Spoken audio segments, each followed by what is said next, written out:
Привет, приятели!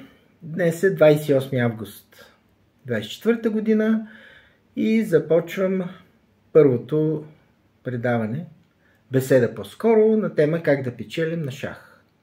А и не само. Преди около месец в пилотното предаване съобщих, че всеки, който желае, може да зададе каквито си иска въпроси от всякаква област, без проблем, и даже и най-неудобните, и ще отговоря на тях, тъй като нямаше нито един зададен въпрос до сега или тема, каквато би трябвало или искат хората да развия, то си позволявам първото предаване да обясна най-накратко най-общите принципи, върху които ще се спирам. И съм си нахвърлял някои бележки във връзка с това. Преди всичко, каква ще е темата на беседите, защото ще се стремят да бъдат беседи, особено когато започнат да бъдат живи предавания, да мога да отговарям на въпроси и отговори директно. Темите ще са абсолютно всякакви от живота, каквито и да са, без изключения, но основните, тъй като предполагам, че това ще е с основните теми, те ще са свързани с шаха. Тъй като безспорно всеки знае, че в областта на шах аз съм експерт номер 1 в България, а специално в областта на детския шах съм пък експерт номер 1 в света. Естествено, че тези от вас, които си имат така за по-силни, елитни играчи, ще ги е срам да питат. Именно за това, така да се каже, целевата аудитория ще бъдат главно любителите и най-вече децата и техните родители. Тъй като за тези от вас, които са чели откъси от непогрешимата визия, публикувана от мен още през 2014 година в 130 страници, основното ударение слагам на децата под 13 години. Тъй като особено пък напоследък се навъдиха изключително много мошеници, некадърници или наобщо казано млади момиченца и момченца, които се смятат за треньори, смятат, че създават някакви школи и т.н., но всъщност те най-общо казано унищожават българските деца, заучавайки ги на неправилни движения, неправилни идеи и от тук вече пропастявайки не само тяхното бъдеще в шаха, а и въобще техния начин на мислене, или грубо казано ги затъпяват.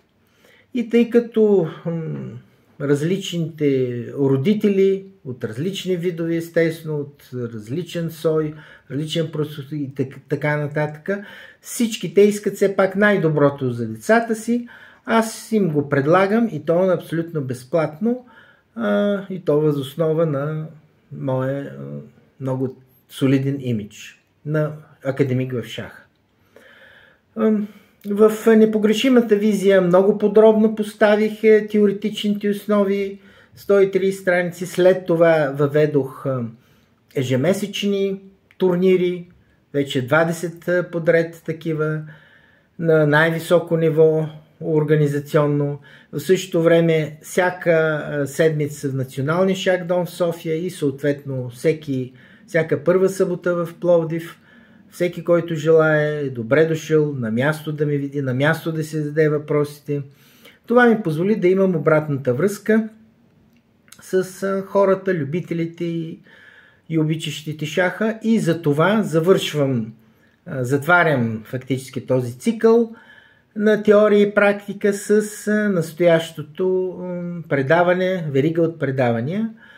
Като ако има каквито и да са въпроси, се ангажирам в следващото предаване, следващата беседа да отговоря на тях. А ако няма, ще си видим след около месец, когато ще разбера какво и как се е случило в българския шах, а и с вашите деца, които сте оставили в лапите на мошениците.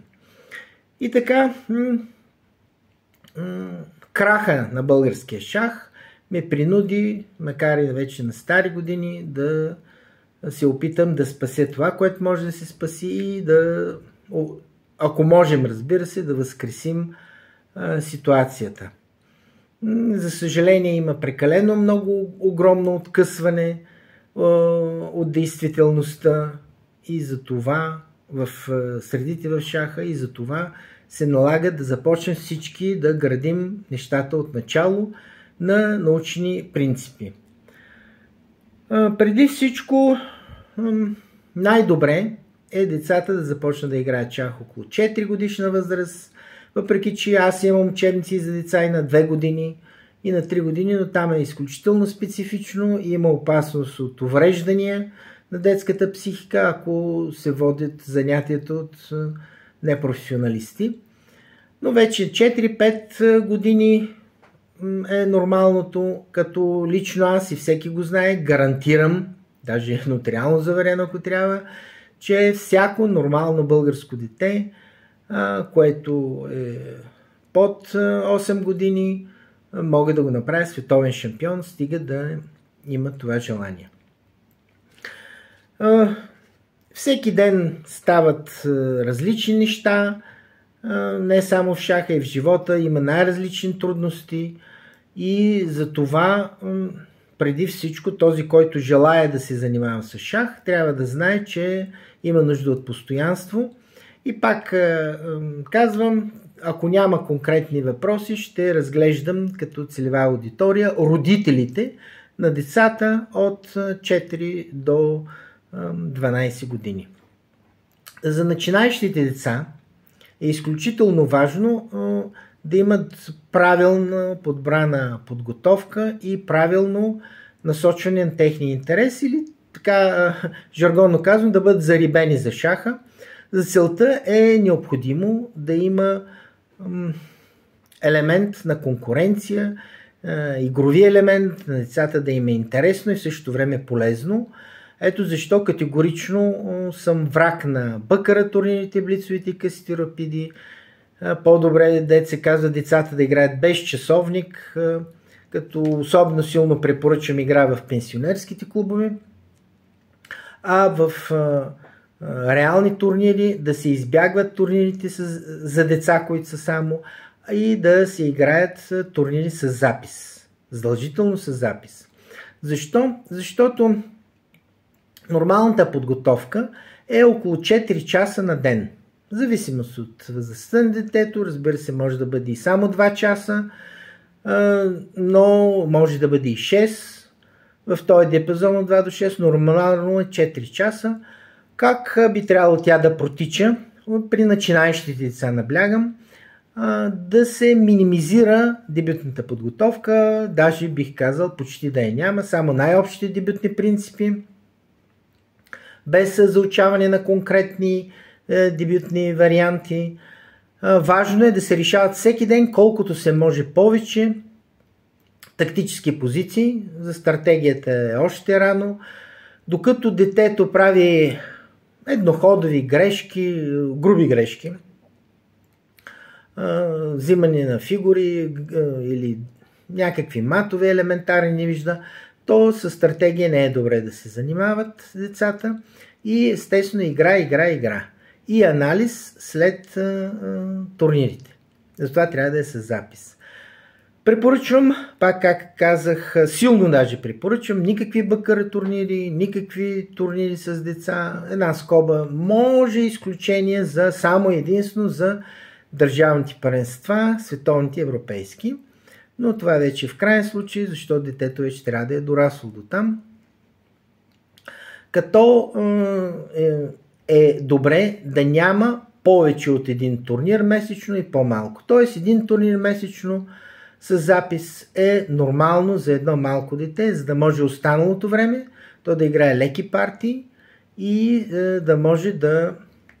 Вече леки партии може и с свои връстници, разбира се, докато ги бие и да може да се подготвя. Тоест, тук ударението върху подготовката, това са тактическите позиции, които трябва непрекъснато да се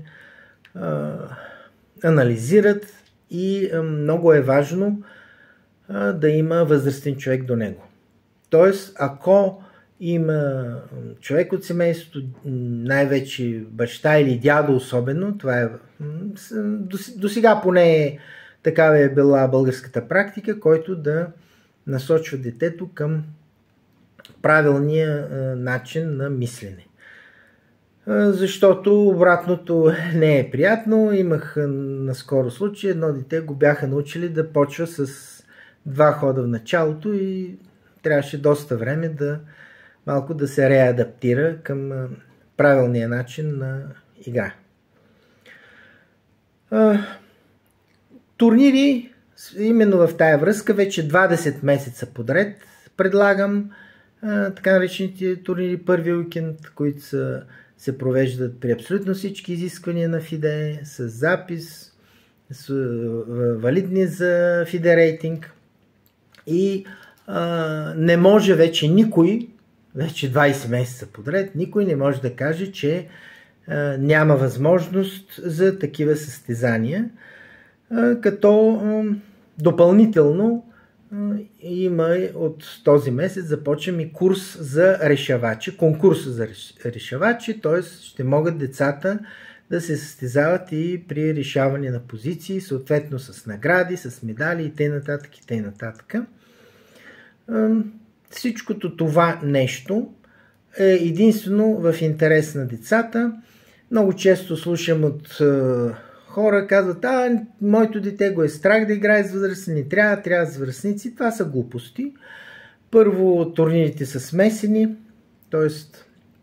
едно дете може да играе и с негови връстници. И второ, което е много важно, точно децата порасват в такива турнири. Да речем само миналия месец, който беше, с първото място в Б групата, но при възрастните беше взето от 13 годишно момиче Катерина Бояджиева. При момчетата, например, пък 11 годишния Георги Коев спечели първо място и 200 лева, което мисля, че все пак не са малко пари за едно 11 годишно дете. Отделно има предметни награди, медали и т.н.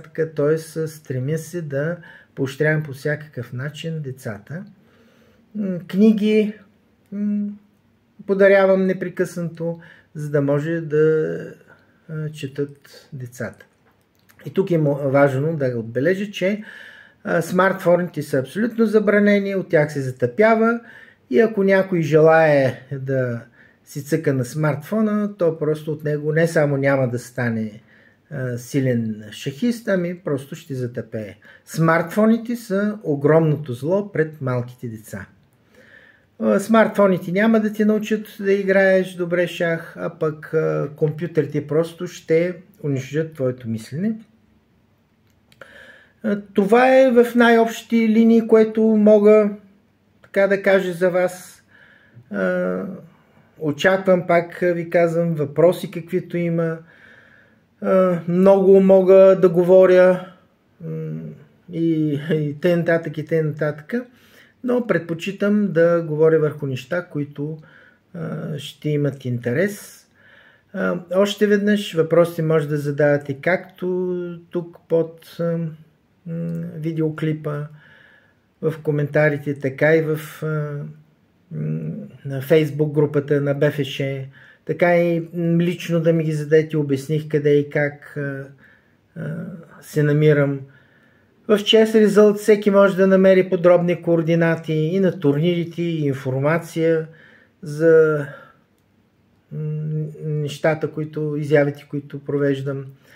И в заключение ще кажа, че всеки си е индивидуалност, децата още повече, а най-вече начинаещите деца. И ето защо е невъзможно да се даде някаква обща формула за детското развитие. Всичко трябва да е персонално. Учител, треньор в кавички, който казва, че води групови занятия и в големи групи ще обучава правилно децата, просто не само че лъже, е некадърен. Практиката е показала, че групи от повече от 4 деца просто са нерентабилни и това е един таван възможен, тъй като все пак трябва да са на горе-долу едно и също ниво децата. Приключвам.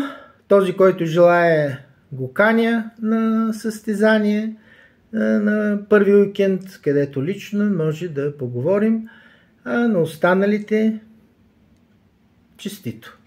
Довиждане!